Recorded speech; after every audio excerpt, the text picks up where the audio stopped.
Voilà. Donc, on est tous ensemble. Bonjour à tout le monde. Euh, on est donc dans cette période de préparation à l'année prochaine, à l'année suivante, et en même temps une période de bilan, Rosh Hashanah, le début de l'année. Je parle du calendrier hébraïque, évidemment. Alors, on va mettre de côté un peu la fin du livre Les voies de la direction divine. Par contre, j'ai des appels de partout. On reprendra certainement après les fêtes pour terminer ce livre. Il ne reste plus grand-chose à faire. Donc, il faut qu'on fasse une clôture. Comme ça, on fera une petite fête après avec cette clôture. Et puis, on verra qu'est-ce qu'on fait pour la suite derrière ce premier programme. Alors, je voulais vous parler de Rosh Hashanah. Ce que j'ai fait tout à l'heure, donc, vous l'avez sur le site Kabbalah Existentiel. J'ai fait une compilation, j'ai récupéré tous les différents articles que j'ai faits sur Rosh Hashanah, et j'en ai fait qu'un seul, une forme de compilation, que je vais reprendre. Et je vais aborder une question peut-être un peu difficile, à partir du moment où on est dans un monde d'introspection. Alors, c'est intéressant de savoir qui réfléchit à quoi, quel niveau d'introspection je fais. D'accord? Si je regarde mon histoire, je vais regarder mes erreurs, donc je vais avoir difficulté sur ces erreurs, et je vais essayer de faire en sorte que je puisse m'améliorer. Mais quand je regarde à ce niveau-là, je suis en relation avec ce qu'on appelle le moi, la personnalité, la personne. Donc, en même temps, il faut bien faire ce travail. Mais il faut simplement prendre conscience que c'est un travail qui se fait au niveau de la personne, du moi, du je, où on va essayer d'améliorer nos comportements, nos attitudes, mais il y a une autre question derrière, c'est que est-ce que je suis ce moi-là? Est-ce que je ne suis pas autre chose? Et parfois, on est un peu déstabilisé parce qu'on tourne sur notre propre matière, un petit peu, notre propre moi, et on a envie de dépasser un petit peu ça. Donc cette introspection, elle risque en même temps de développer l'ego. C'est pour ça que c'est un délicat. Il faut le faire, mais en même temps c'est délicat. Et la question que je me pose, parce que dès que je pense, quand je pense, il y a une pensée, donc il y a des mots. Donc je suis avec l'ego, obligatoirement, quoi. Et est-ce que je peux avoir un niveau d'introspection où, parce qu'on parle de teshuva, le retour à soi, mais le retour à soi, c'est quelle partie de moi je reviens, tu vois, donc c'est le soi, c'est le moi. Et donc il y a vraiment des questions de fond qui est un peu difficile parce qu'on n'a pas l'habitude, quand on fait une introspection, on regarde sa vie et puis je dis j'ai fait ça, là j'ai fait des erreurs, j'essaie de m'améliorer, etc. Comme on a touché le point de l'unité la dernière fois, là, dans ce jour-là de réflexion, Shoshana, je suis en train de me poser des questions au niveau du jugement. Ça s'appelle le jour du jugement d'ailleurs. Donc je tombe dans le mishpat. Donc je tombe dans la notion de cause à effet. Évidemment, ça existe aussi. Je fais des erreurs, je paye les pots cassés des erreurs que j'ai faites. J'ai envie d'avoir une meilleure vie, j'essaie de m'améliorer au niveau de mon comportement, etc. On a déjà travaillé sur une autre notion qu'on avait appelée le bilan d'âme. Et bon, comment je fais un bilan d'âme? Parce que dès que je touche la notion de l'âme, comment je fais une analyse? Parce que le jeu ne peut pas analyser l'âme. Alors, donc, il y a une articulation à trouver. Et c'est pas facile. C'est pas facile de mettre des mots, mais j'espère que je vais y arriver. Alors, ce que je vais faire, c'est que je vais reprendre le classique d'abord de Rosh Hashanah, et on va voir que si on arrive à un certain niveau de saisissement, on peut dépasser aussi cette notion du mishpat, c'est-à-dire du jugement, et ne pas se présenter simplement comme un pécheur qui... Bon, il y a ce niveau-là qu'il faut faire, je ne veux pas l'occulter parce que c'est la base de la teshuva, mais il y a quelque chose d'autre. Il y a un autre niveau de teshuva qui est beaucoup plus profonde et qui serait presque un retour à l'âme. Voilà. On pourrait dire un coaching d'âme, un truc comme ça, une réflexion sur notre âme. Parce que quand je pose mes intentionnalités, parce que c'est ce qu'on fait aussi à Rosh Hashanah, bah, c'est moi, quoi. C'est ma personne. C'est mon histoire, c'est mon travail, c'est le retour que je vais avoir par rapport à ce travail, etc. Alors, je parle de ça parce qu'on est une période, non seulement ce qui se passe dans le monde, qui est là pour nous frapper, pour nous dire réveille-toi, réveille-toi. On aura le chauffard pour nous réveiller, mais là, on a quelque chose qui vient quand même nous réveiller. On voit bien qu'on a perdu la maîtrise. Et en même temps, cette année-là, c'est une année, ce qu'on appelle l'année de la Shemitah. C'est quoi? C'est-à-dire que c'est le Shabbat de la terre. C'est-à-dire, normalement, en Israël, les propriétaires terriens ne peuvent plus utiliser, c'est la jachère, hein, mais c'est une jachère qui n'est pas du tout faite comme, c'est pas simplement le repos de la terre, il y a un niveau spirituel dans la jachère, comme un Shabbat. Si Dieu, lorsqu'on se repose une fois par semaine, évidemment, il y a le repos du corps. Bon, ça va, on quitte un peu la contingence, le boulot, le machin, etc. Métro, boulot, dodo, on arrête à l'ordinateur, on arrête avec tous les éléments, les encombrants, donc on passe un Shabbat. Donc on peut dire, bon, c'est le repos. Non, c'est beaucoup plus que ça, c'est très bien, puisqu'on parle même d'âme supérieure, des chamaillés terrains. Donc on voit bien que le Shabbat, déjà, c'est bien plus qu'un repos, c'est une journée de sanctification pure, hein. C'est un jour Kodesh, donc à part des 6 jours de la semaine. Et puis, quand on parle de la terre, le Shabbat de la terre, c'est la même chose. Donc il y a un niveau de sanctification de la terre qui est extrêmement puissant, qui n'a rien à voir simplement avec la notion de jachère. J'en profiterai pour parler de ça par rapport à mes intentions sur cette année de jachère. Et il faut savoir aussi que lorsqu'on parle de Shabbat, il y a dans le début de la création, il y a une notion du Shabbat de Dieu. C'est quoi un Shabbat de Dieu? Est-ce que le bon Dieu va se reposer? Il est fatigué, il se repose. Donc, parce que Vaishbot, on parle il arrête l'œuvre pour laisser l'humanité reprendre en charge la finition, en fin de compte, du travail qu'il met en place. Mais ça veut dire quoi, ce Shabbat à ce niveau-là? Vous voyez, donc il y a beaucoup de questions qui vont se poser à nous et on va essayer d'avancer progressivement dans ce domaine-là. Alors, je vais reprendre le texte que j'ai fait, ma petite compilation. Alors, c'est des textes que j'avais commencé un certain nombre d'années, hein, mais je ne vais pas tout reprendre parce que c'est un petit peu long. La première chose, si tu veux, que tout le monde le sait, tout le monde, en tout cas, bon, peut-être pas tout le monde, mais bon, dans notre tradition, c'est classique que Rosh Hashanah, c'est pas le nouvel an juif proprement dit, pourtant ça s'appelle le nouvel an juif, mais ça correspond au nouvel an de l'humanité, puisque le nouvel an juif proprement dit, c'est la sortie d'Égypte. Donc il faut quand même garder cette idée-là, que la sortie d'Égypte, c'est une renaissance, c'est une naissance en tout cas. Et on va le voir tout à l'heure avec le Vase. La sortie d'Égypte, le peuple d'Israël commence à naître, proprement dit. Donc il y a une singularité qui se met au niveau donc, de la sortie d'Égypte, c'est-à-dire à Nissan, au mois de Nissan, avec la fête de Pâques, la Pâques juive, là on peut parler vraiment de Pâques juive.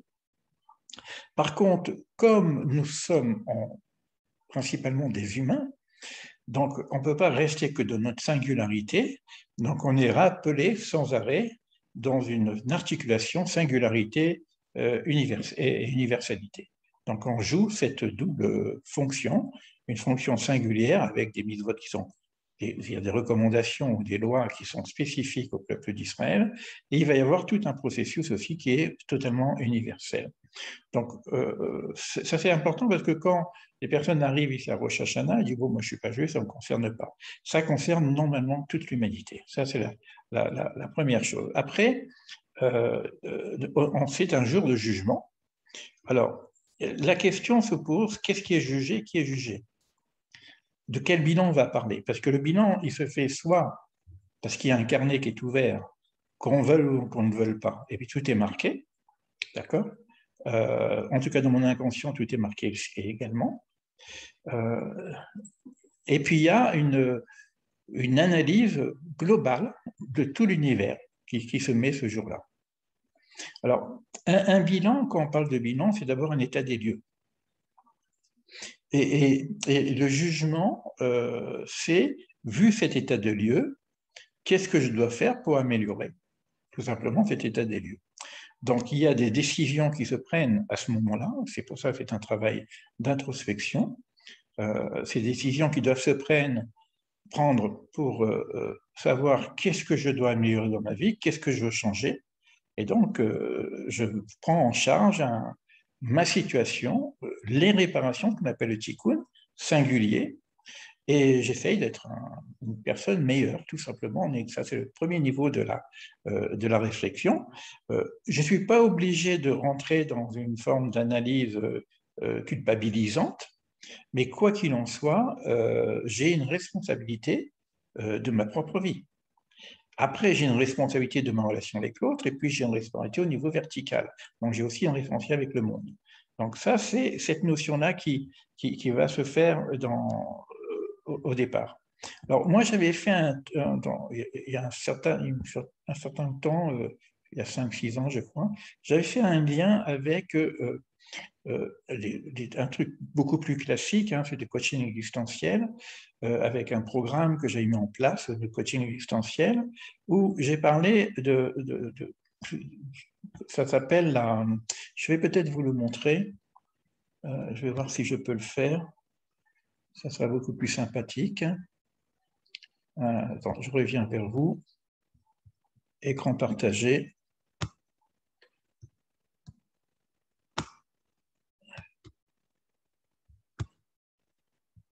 Alors, je vais monter tout ça.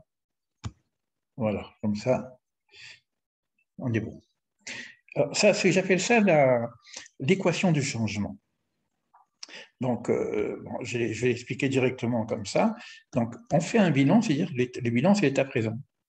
Voilà où j'en suis. Et finalement, je décide à ce moment-là d'aller vers l'état désiré pour m'améliorer, etc. Ça peut être un projet, hein, c'est le classique, vous retrouvez ça en PNL, etc. Mais on peut le faire au niveau d'un projet de changement de soi-même, de travail sur soi-même. Et lorsque je veux aller de là à là, bah, il va y avoir des besoins, qu'on appelle les ressources nécessaires. Il faut que je regarde comment je peux aller de là à là, donc il faudrait que je puisse avoir. Et puis, il va y avoir certains blocages. Je ne vais pas rentrer dans le détail parce que ça va entrer dans vraiment le coaching existentiel, mais ça, c'est la base de l'équation. Il faut que je dépasse mes blocages conscients et que je trouve mes ressources nécessaires. Il y a en dessous, il y a l'écologie. Alors, l'écologie est fondamentale. C'est-à-dire que quand je veux aller de là à là, c'est pas évident au niveau des projets que je prends et des décisions que je vais faire que ça soit écologique. Moi, par exemple, je suis un peu mystique. Je vais faire un travail pendant ces 10 jours. Je vais me dire, bon, je vais jeûner pendant 10 jours et pendant 10 jours, je ne parle pas. Ni je mange, ni je parle. Ben, bon, il risque d'avoir un problème, d'accord? Au niveau de l'écologie, parce que au lieu de m'améliorer, parce que je fais un travail sur moi, donc le jeûne est extrêmement important. C'est une période où on jeûne, d'ailleurs, pour les personnes qui veulent avancer un peu plus. Donc, c'est une période où il y a 10 jours de jeûne. Mais comment je fais ces 10 jours de jeûne? Alors, il y a des moments où on fait des jeûnes de parole, mais si j'exagère, je vais peut-être déranger quelque part quelque chose chez moi, ça c'est l'écologie, hein, et où je peux déranger quelque chose dans la relation avec les autres. D'accord? Ça, c'est le côté classique. Au-dessus, il y a ce qu'on appelle inconscience spirituelle. Il y a aussi des ressources inconscientes que je peux puiser, et il y a aussi des obstacles inconscients. Donc, il y a toute une technique pour pouvoir s'approcher de ça. Quand je fais un travail sur bilan, donc je vais couper le partage. Alors, voilà, j'arrête ici. Voilà, c'est super. Je vais revenir sur mon truc. Alors, ça, moi, je l'explique d'une façon classique. Pour éviter, puisqu'on parle au niveau du spirituel, hein, quand on pose des intentionnalités, parce que c'est aussi le moment d'intentionnalité, nous avons une formule que ces intentionnalités d'abord ne soient pas des engagements lourds, comme ce qu'on appelle un vœu, parce que quand je suis engagé spirituellement, c'est très lourd. On ne s'amuse pas avec les engagements spirituels. D'accord? Donc, on pose des intentionnalités, mais on fait en sorte que ce ne soit pas des vœux. D'ailleurs, Rosh Hashanah, on fait en sorte de nettoyer tous les vœux qu'on avait fait dans l'année et qu'on n'a pas réalisés. D'accord? C'est pour ça qu'on a des formules qu'on dit Bli Neder, Bizrat Hashem, vous voyez souvent moi je vais BH, etc., avec l'aide de Dieu. C'est-à-dire que bon, c'est lui qui est quand même le maître des résultats de ce qu'on peut faire. Et c'est pour ça qu'on dit Yiratson, que cela soit ta volonté également. Parce que si ce n'est pas ta volonté, peut-être que moi je voudrais ça, mais peut-être que ce n'est pas tout à fait juste. Alors on rajoute toujours que cela soit dans l'ordre de la volonté divine. D'accord? Donc, et ce qui fait que l'équation, elle utilise aussi la transcendance. Et je ne suis pas simplement avec ma personnalité à décider de ce qui est mieux pour moi, de ce que je dois faire. Je fais en sorte de me relier, etc. Alors maintenant, on va essayer de voir après comment on va pouvoir se relier. Alors, à Rosh Hashanah aussi, je redis des choses que vous savez certainement, hein, après, pour essayer de monter le niveau progressivement. À Rosh Hashanah, on nous dit que s'ouvre le livre de la vie et le livre de la non-vie, c'est de la mort. C'est-à-dire qu'il y aurait une forme de décret qui va se déterminer pendant cette année. Alors, on serait déterminé à savoir que si c'est décret, alors, ça veut dire quoi cette histoire? Parce que si ça correspond au niveau du mishpat, c'est-à-dire de la justice divine, le mécréant qui a fait trop de bêtises, son ardoise n'est pas bonne, il va disparaître de ce monde. Et le sage, lui, puisqu'il a une bonne ardoise, il va rester dans ce monde. Or, on ne voit pas ces choses-là. On voit bien que le monde continue à vivre et les sages disparaissent comme les mécréants continuent à vivre. Donc la question, elle est fondamentale, c'est-à-dire est-ce que je fais partie du livre des vivants? Est-ce que je peux quitter ce monde et être vivant? Et je peux rester dans ce monde et vivre comme un mort. D'accord? Donc la question pour nous de ce livre-là, c'est que, parce qu'on peut parler de l'éveil, et qu'est-ce que c'est être vivant? Et qu'est-ce que c'est vivre comme un robot quelque part? Donc, et là, ça va se déterminer en même temps, c'est-à-dire par rapport à le travail que j'ai fait sur moi, je vais progressivement vers la vie, la vraie vie, c'est-à-dire être vivant. D'accord? Alors maintenant, il y a des possibilités de rattrapage. D'accord? Il y a des possibilités de rattrapage dans tout ce qu'on a fait. Mais ça commence par un travail d'introspection, de savoir qu'est-ce que je veux vraiment faire. Donc, une des choses qu'on doit se poser à Rosh Hashanah, quel est mon but, quelle est mon intention et quelles sont les actions que je vais mettre en place pour réaliser ce but. Là, on est un peu dans le coaching. Et puis, là, après, on va basculer sur la notion de la prière pour qu'on soit aidé à réaliser ce projet-là. Alors ça, on est toujours dans du classique, d'accord? Rabbi Akiva dit, la boutique est ouverte, le registre est ouvert, quiconque veut se servir peut le faire, mais le percepteur passe et se fait rembourser bon gré ou mal gré. Ça, c'est un classique encore des Pirkei Avot, c'est-à-dire que bon gré, mal gré, notre livre, il existe, et bon gré, mal gré, il y a un compte à un moment donné à faire. C'est-à-dire que je le fasse ou je ne le fais pas, il y a une nécessité de redressement, de tikkun, de réparation qui doit se faire. Alors, cette réparation, on l'appelle tikkun, mais on l'appelle aussi teshuva. Alors, la teshuva, de façon classique, encore une fois, c'est regretter ses erreurs, faire en sorte de ne pas les reproduire et essayer de réparer les bêtises qu'on a pu faire. Donc, ça fait une prise de conscience, on appelle ça le vidouille. D'accord? Donc, je décide de ne pas récidiver, et puis je décide si j'ai fait une erreur avec mon prochain, je le vois et je parle et je m'excuse, et puis je répare les dégâts que j'ai faits. Mais il y a plusieurs niveaux de teshuva.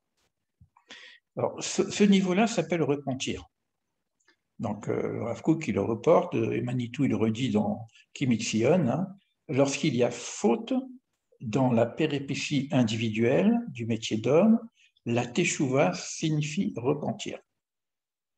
Maintenant, il y a une autre teshuva qui est à un autre niveau que la faute. C'est-à-dire, ce n'est pas parce que j'ai fauté que je vais faire teshuva. Je peux faire une teshuva qui n'a rien à voir avec la faute. Vous voyez, c'est quand on a commencé à sortir un peu de la notion du mishpat, du jugement. C'est-à-dire que la teshuva, d'ailleurs, on verrait que la vraie teshuva, c'est celle-ci. Elle est faite pour les fauteurs, mais bon, ok, ça c'est classique. Mais il y a une teshuva qui est faite pour les non-fauteurs. C'est-à-dire que c'est une teshuva qui est une forme d'augmentation de notre potentialité spirituelle. C'est un retour, on appelle ça la chouvé, le revenir au hé divin. Et le hé divin, c'est le hé du nom de Dieu, c'est le souffle. Donc il y a cette teshuva qui est une forme de retrouver notre essence divine.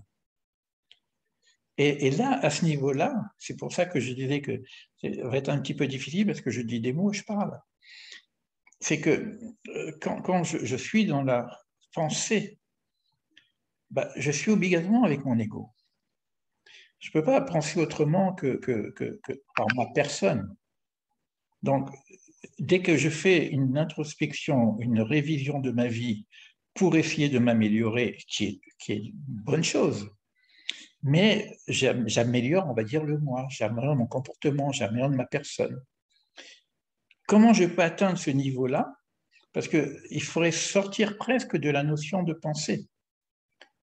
Il faudrait presque être un observateur de la présence divine sans passer par des mots. Dès qu'on voit quelque chose, on a des mots qui viennent. Or, quand il y a des mots, j'ai une histoire. Quand je vois une personne, je la connais déjà. Je ne peux pas être observateur de la personne parce qu'automatiquement, je vais voir l'image que j'ai de la personne et je vais avoir une appréciation, un jugement ou des mots, quelque chose, je veux dire, celle-ci a fait ça, là, bon, je la connais déjà, quoi. Je ne peux pas la voir comme si je l'ai vue pour la première fois. Et c'est à ce niveau-là que cette teshuva dont on parle, hein, ce n'est pas quelque chose qui est... elle est connue, et donc elle est au-delà des erreurs. Et revoyez ce qu'on a fait au niveau du cours, c'est pour ça que je l'ai mis dans mon nouvel article, au niveau de la notion d'unité. La notion d'unité ne dépend plus du système de cause à effet, ne dépend plus de mes mérites, ne dépend plus de mon libre arbitre. Donc il y a quelque chose qui viendrait par ailleurs. Alors, jusqu'à présent, c'est ce qu'on a vu dans la dernière fois, cette notion-là, elle était basée sur un choix qui n'était pas arbitraire, que Dieu faisait par rapport à certaines personnes pour leur faire vivre certaines expériences. Alors maintenant, quand la personne n'est pas prête et lui arrive cette épreuve, soit un sentiment de vide, mais tout ce qu'on a comme système de base, comme la prière, comme ça ne fonctionne plus. On est sur un autre plan. Parce que ça ne dépend plus des fautes, ça ne dépend plus de rien. Alors, qu'est-ce qu'on aurait comme outil? Parce que là, on va parler au niveau de l'âme. Qu'est-ce qu'on aurait comme outil pour accéder à ce niveau? Alors, nous savons que dans le classique, dans la réflexion personnelle, j'ai un travail sur moi-même, ce qu'on appelle Ben Adam la Atzmo. Mais je pourrais le voir aussi, Etsem, c'est l'essence. Quand je dis Ben Adam la Atzmo, je pourrais réfléchir non pas moi avec moi-même, c'est-à-dire avec mon comportement, mes attitudes, mon histoire, etc., mes erreurs, chose qui, je le redis, il faut le faire, mais j'essaye de me mettre en relation avec l'essence de moi-même. C'est comme si je regarde pas les fautes conscientes que j'ai, mais presque les fautes inconscientes que j'aurais vis-à-vis de mon âme. Parce que l'Eitsem, c'est l'essence de l'être. Et qu'est-ce que je peux faire? Comment je peux arriver Évidemment, toutes les fautes classiques, c'est des fautes qui vont toucher l'âme. Et quand je vais prendre mes intentionnalités, si j'arrive à faire cette relation, vous allez voir tout à l'heure avec le Vav, l'importance de la relation, tout ce que je dis va être concentré sur la lettre Vav tout à l'heure. La relation avec soi-même, le Etsem de l'être, c'est donc la relation avec son âme, et finalement, c'est comme si je n'ai pas respecté mon âme, c'est-à-dire je ne l'ai pas nourrie comme il faut. Parce que l'âme, elle a besoin de sa nourriture. Ma personne a besoin de sa nourriture. Mais et quand je vais faire mes intentionnalités, comment je pourrais capter le besoin de mon âme pour poser dans mon projet d'intentionnalité ce qu'il faut pour mon âme. Et ça c'est extrêmement difficile avec les mots. Alors, évidemment, on aurait d'autres approches comme la méditation, par exemple. On a des approches avec quelque chose qui est beaucoup plus court que le mot, c'est la lettre. C'est-à-dire une forme de relation avec la particule la plus, c'est comme la cellule souche. Donc, on verra un petit peu en termes de technique comment on pourrait travailler là-dessus. Alors, évidemment, les sages connaissent ces choses-là, ils parlent de ça. Je reprends un article de Stanzas, Adin Stanzas, Alava Shalom, qui nous a quittés, qui est un très grand sage, qui a écrit un très, très beau livre qui s'appelle Le Chandelier d'or, que je vous conseille d'ailleurs. Donc, il reprend pratiquement toutes les fêtes.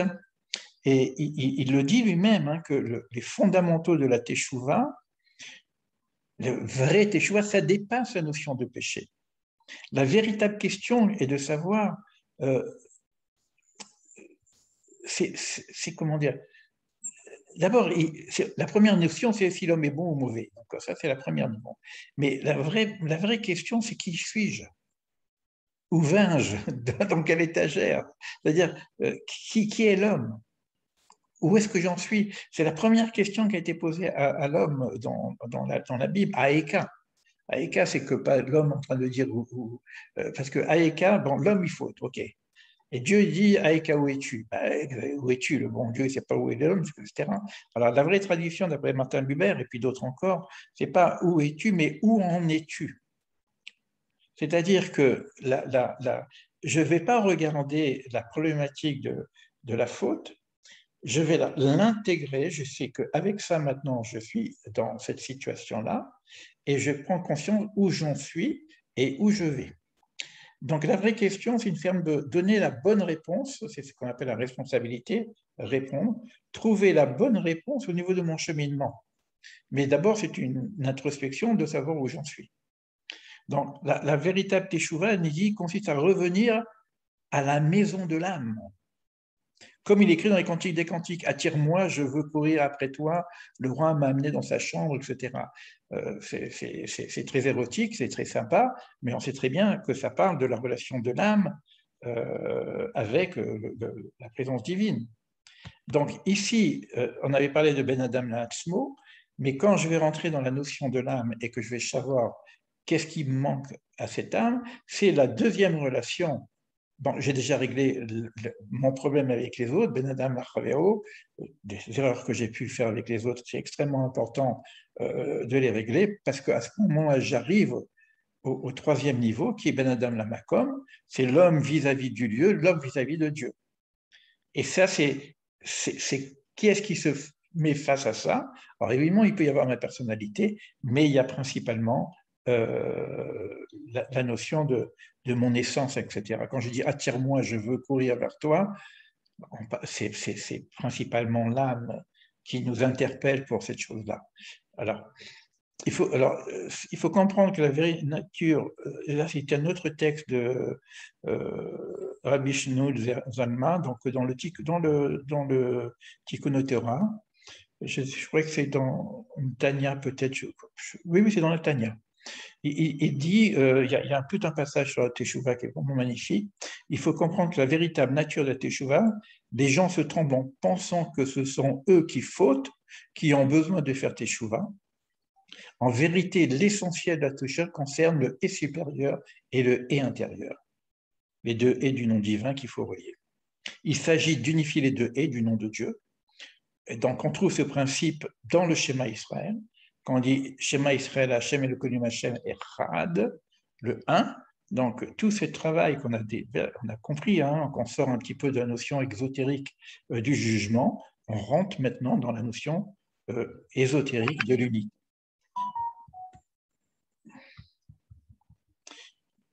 Parce que quand je dis jugement, je pense à la faute. Je cherche la cause. Donc, je suis dans le principe de causalité. Le problème de principe de causalité, ça risque de nous tomber dans une forme de mal-être quelque part. Prise de conscience de ses erreurs, il faut le faire, tu vois, mais il ne faut pas qu'on se voile de la responsabilité. Donc, l'équation avec causalité, ce que je vous ai montré la dernière tout à l'heure, elle aurait tendance à justifier nos erreurs. La responsabilité, qui est la réponse, hein, vient du principe d'unité, alors que la causalité vient du principe de jugement. Dans la responsabilité, je suis partenaire avec le projet divin et je dois m'améliorer pour que ce partenariat se fait de plus en plus en proximité.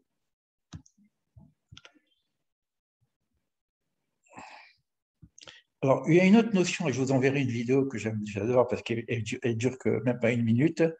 Je vous l'enverrai sur le site. J'espère que bon, celle-là, je crois que vous allez l'aimer. Bon, comme elle est très courte et elle est très plaisante, c'est très difficile cette notion-là. Quand on dit que le monde est créé pratiquement chaque jour à nouveau, quoi. Bon, alors Rosh Hashanah encore plus. Comme c'est la tête, il faudrait presque imaginer qu'on pourrait toucher le point zéro de l'être. Alors, c'est quoi le point zéro de l'être? C'est un point qui est pas directement lié avec mon histoire. L'histoire, c'est le vêtement. Le vêtement a un corps. Le corps, il a une âme. Et l'âme, elle a aussi l'âme de l'âme. Donc, ce point-là, c'est un point qui, au-delà de ma personnalité, au-delà de mon histoire, c'est-à-dire, c'est comme si moi-même, je viens de naître pour la première fois. Je suis tout à fait neuf, je suis tout nouveau, je ne suis pas le même. Comment est-ce possible de dire que je ne suis pas la même personne qu'hier? Comment on pourra revivre cette mutation? Alors, il y a des personnes comme ça, on va dire, le passage à l'éveil, par exemple. J'étais dans le moi et puis j'arrive maintenant à avoir une vie qui est autour du soi. Au-delà de tout, ce qu'on appelle le point zéro.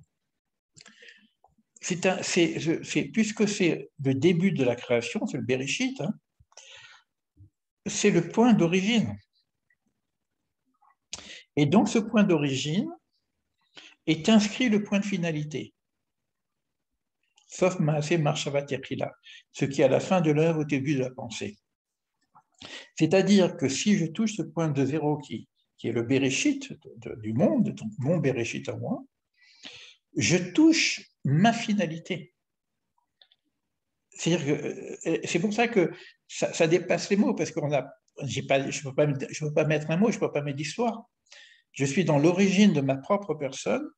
Ce n'est pas simplement un renouveau, c'est que de ce point-là est inscrit tout le processus de ma réalisation finale.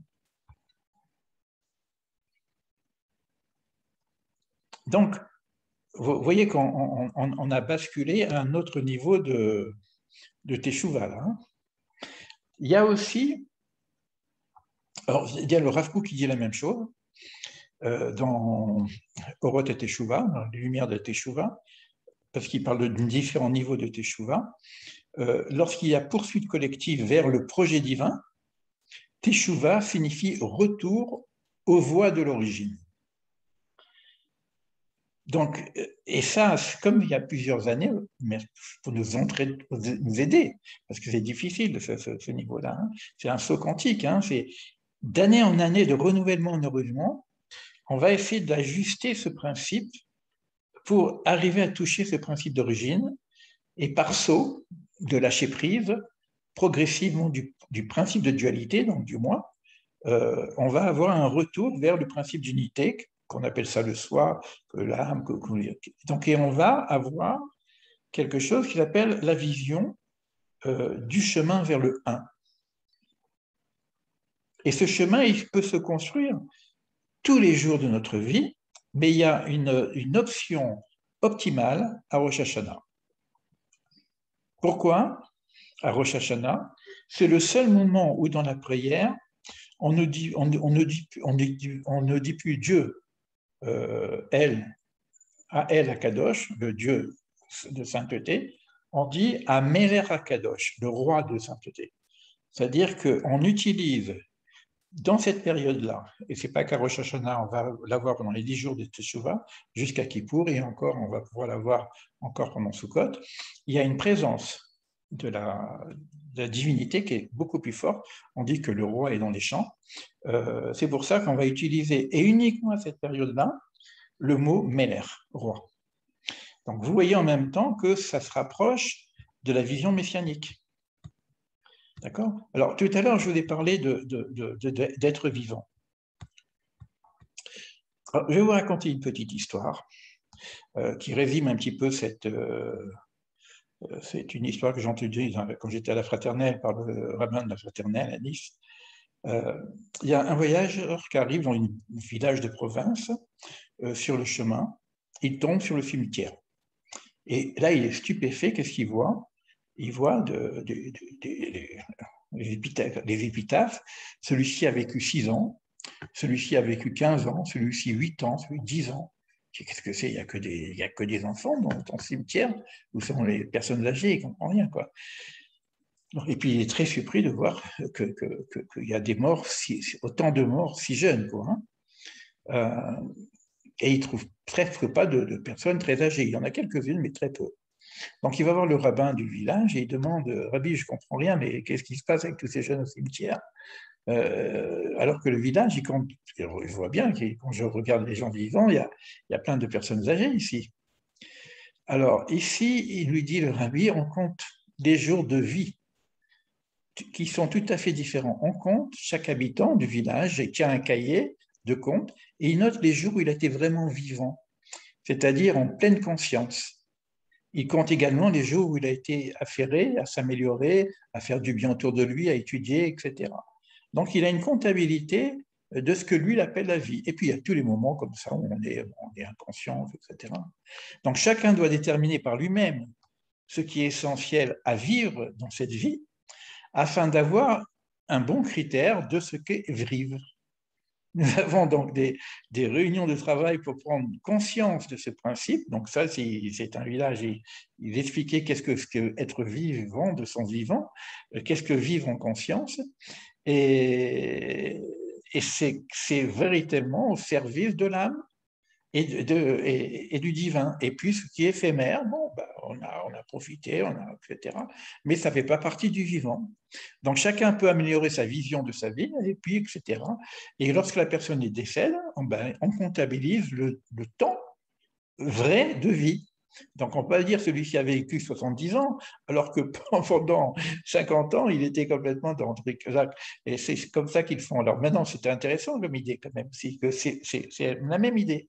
C'est la même idée de cette notion-là, c'est-à-dire que si on arrive à déterminer qu'est-ce que vivre pleinement, qu'est-ce qu'une vie pleine de sens, qu'est-ce qui met de l'ordre dans ma vie, aussi bien par rapport à moi-même, aussi bien dans mes relations, aussi bien dans mon relation avec le divin, et bien là, j'ai mon parcours de vie qui se fait tranquillement. Donc, vous voyez qu'on a déjà basculé un petit peu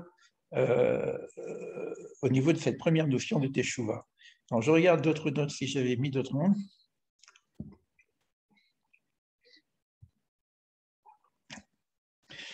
Alors,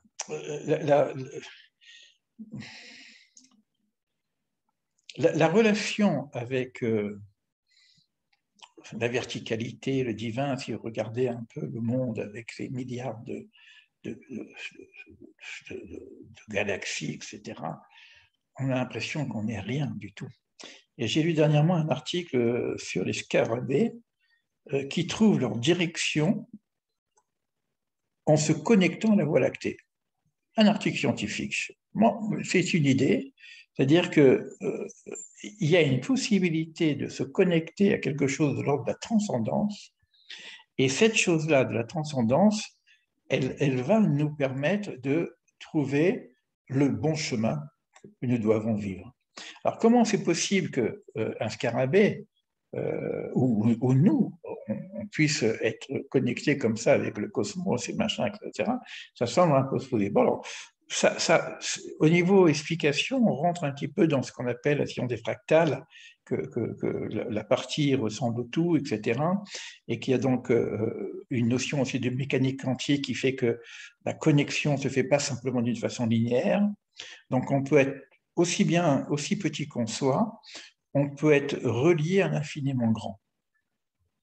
Alors, bien que je pense, bien que je parle, bien que je choisis, il faut arriver à se positionner que je fais comme si je choisis pas vraiment, quoi. Comme si je me laisse choisir. C'est ça qu'on avait vu avec la notion d'unité. C'est-à-dire que donc je suis en observation de moi-même, mais c'est plus que je suis plus dans la notion de pensée sur un bilan analytique avec mon Rejbon, tout ce qu'on a vu. Il faut qu'il y ait aussi un moment donné où je lâche prise de cette réflexion-là pour être comme un acteur du projet divin. Et ça, normalement, c'est choisi par le ciel. Mais je peux provoquer par mon attitude en bas, je peux être candidat. La dernière fois, j'avais terminé comme ça le cours. On peut être candidat à la gestion du monde par l'unité et non pas par le système du jugement. Et tout ça, c'est dans Rosh Hashanah. Le rituel de Rosh Hashanah, je ne vais pas le faire parce que ça risque de prendre beaucoup de temps. Dans l'article, j'ai un article du Rav Mordechai Shriki, du Ramchal, qui reprend sur les termes de la prière, donc c'est plus singulier apparemment, mais tout le processus qui nous amène à basculer de ce moi qui réfléchit sur lui-même avec ses erreurs et ses fautes à ce niveau de transcendance. C'est-à-dire à un niveau où c'est plus moi qui réfléchis sur moi-même, je me laisse porter. Et là, on a des termes extraordinaires parce que tout le rituel va nous amener progressivement à nous positionner en visibilité de ce qu'on appelle l'ère messianique. Je ne vais pas aller plus loin que ça sur cette notion-là. Je regarde. Après, j'ai mis pas mal de vidéos, donc vous irez sur l'article. Bon, vous connaissez le site, c'est le site Kabbalah 26, où il y a tous les articles que je mets sur la Kabbalah. Voilà pour la première niveau. Je ne vais pas vous donner la parole tout de suite. Je vais conclure. Il n'y a pas de conclusion possible parce qu'on touche quelque chose d'extrêmement difficile. C'est comment faire sans tomber dans l'ego, dans la teshuva, c'est les questions que je vous ai posées. Donc là, on a quelques éléments qui nous sont donnés. Et tout à l'heure, j'ai dit que comme c'est extrêmement difficile, on avait parlé de la méditation. Alors, on a parlé du bilan d'âme. Il y a beaucoup d'articles sur le bilan d'âme. Maintenant, je vais essayer de voir si, je ne vais pas faire une méditation, mais on pourrait presque la faire. C'est pas le hasard, comme ça vient. J'ai repris quelques lettres pour l'instant, et j'ai refait quelques petites interventions sur les 5 premières lettres. Aujourd'hui, on devrait faire quelque chose sur le Vav.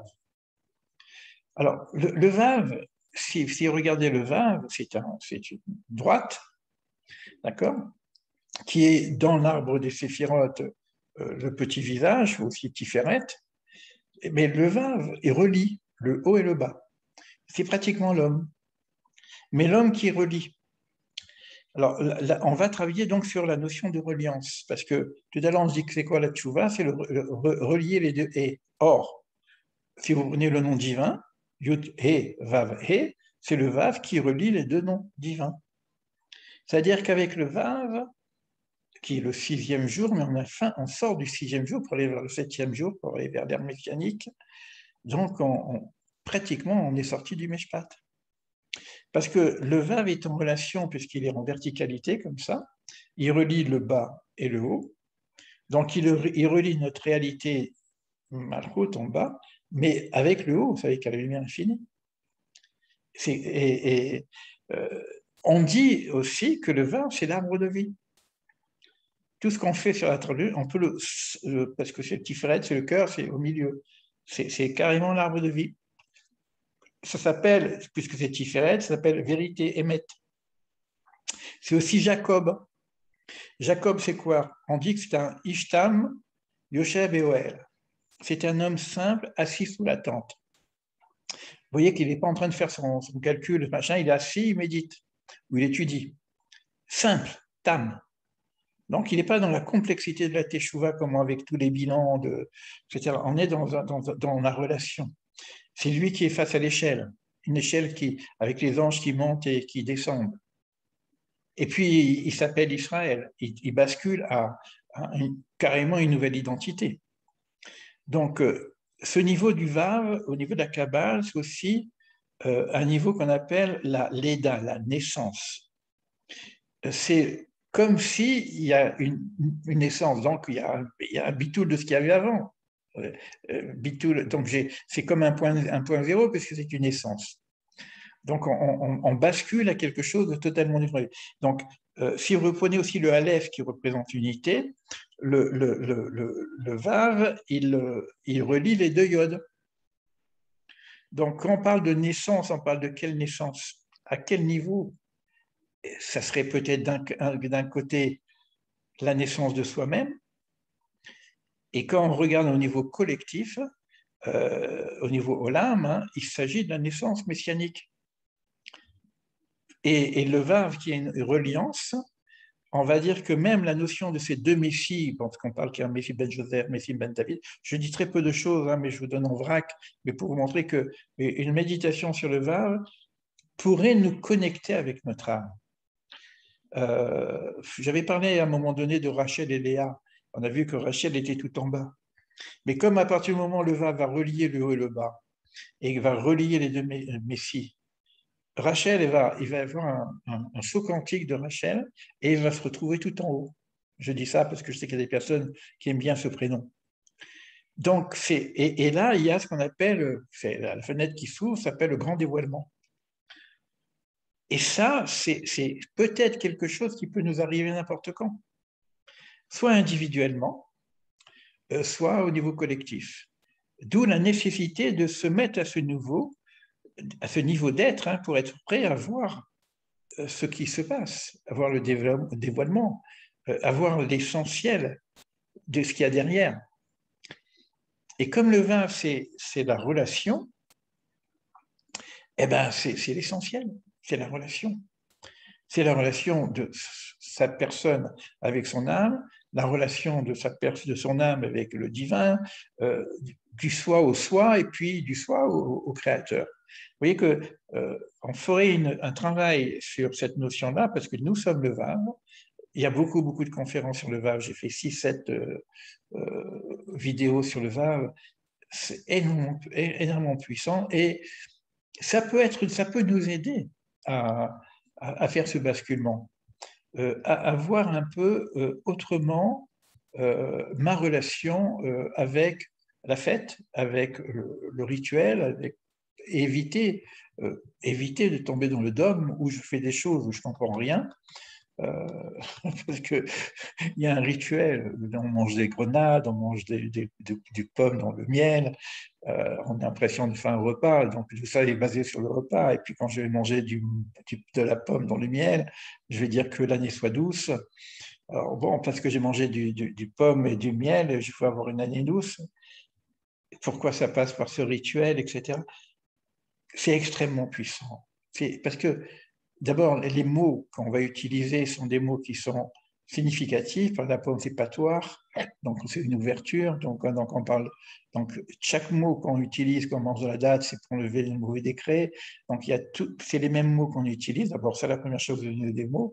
Mais en même temps, pour ceux qui connaissent un peu sur la PNL, sur le système des ancrages et de l'intentionnalité, je vais prendre juste un exemple.